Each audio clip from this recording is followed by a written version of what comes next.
నేను ZP high school కడివలస 9వ తరగతి చదువుతున్నాను. ఇక్కడికి విచ్చేసిన ఉపాధ్యాయులకి, న్యాయ నిర్ణేతలకు అందరికీ హృదయపూర్వక ధన్యవాదాలు తెలియజేస్తున్నాను.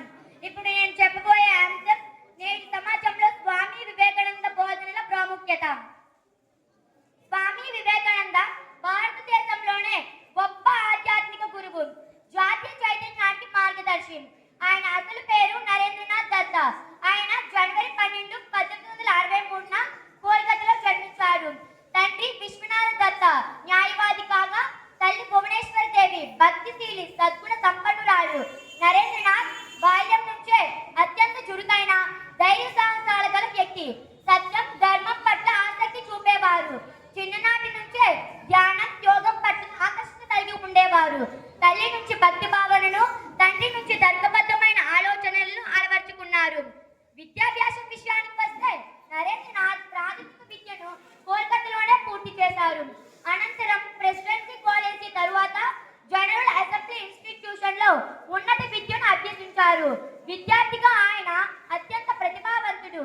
విద్యాభ్యాస కాలంలో తత్వశాస్త్రం, చరిత్ర, సాహిత్యం, పాశ్చాత్య విజ్ఞానంలను అధ్యయనం చేశారు.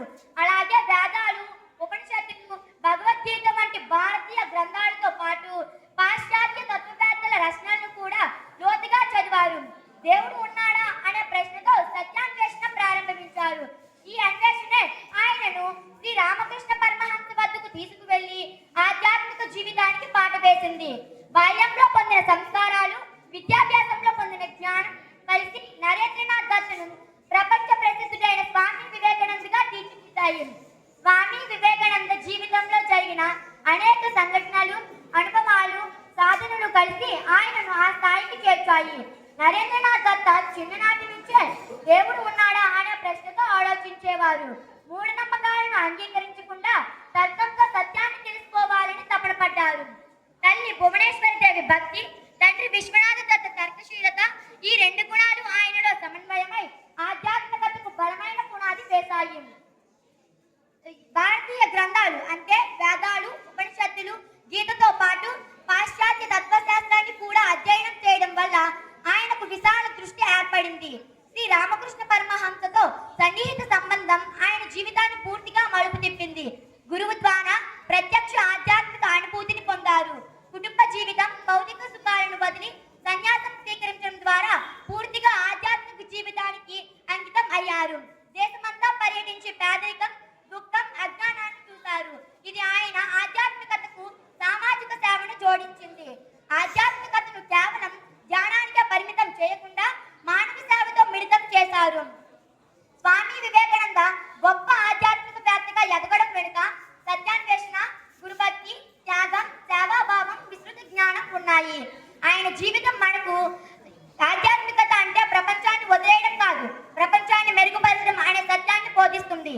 1893లో అమెరికా చికాగోలో జరిగిన ప్రపంచ మతాల పార్లమెంట్లో స్వామి వివేకానంద చేసిన ప్రసంగం భారతదేశానికి, ప్రపంచానికి చరిత్రాత్మక ఘట్టం. ఆ ప్రసంగంలోని ముఖ్యాంశాలు ఏమనగా సార్వత్రిక సోదరత్వం, సోదరులారా, సోదరీమణులారా అంటూ ప్రారంభించి సమస్త మానవులు ఒకే కుటుంబం అనే భావనను వ్యక్తం చేశారు. మత సామరస్యం, అన్ని మతాలు ఒకే సత్యానికి దారితీస్తాయి. ఏ మతం గొప్పది, ఏది చిన్నది అన్న భేదం అవసరం లేదని చెప్పారు. సహనం, స్వీకారం, ప్రపంచానికి అవసరం సహనం మాత్రమే కాదు, పరస్పర స్వీకారం అని బలంగా చెప్పారు. హిందూ మత మహిమ, హిందూ మతం విశాల దృష్టి కలది, అన్ని మార్గాలను గౌరవించే మతమని వివరించారు. ద్వేషం, మూఢనమ్మకాల ఖండన, మతం పేరుతో జరిగే ద్వేషం, హింస, మూఢనమ్మకాలను తీవ్రంగా విమర్శించారు. శాంతి సందేశం, మతాల మధ్య పోటీ కాకుండా శాంతి మరియు ఐక్యత అవసరమని అన్నారు. మానవ సేవ భావన, ఆధ్యాత్మికత అంటే కేవలం ప్రార్థనలు మాత్రమే కాదు, మానవ సేవ కూడా అంతే ముఖ్యమని సూచించారు. భారతదేశ గౌరవం, భారతదేశం ఆధ్యాత్మిక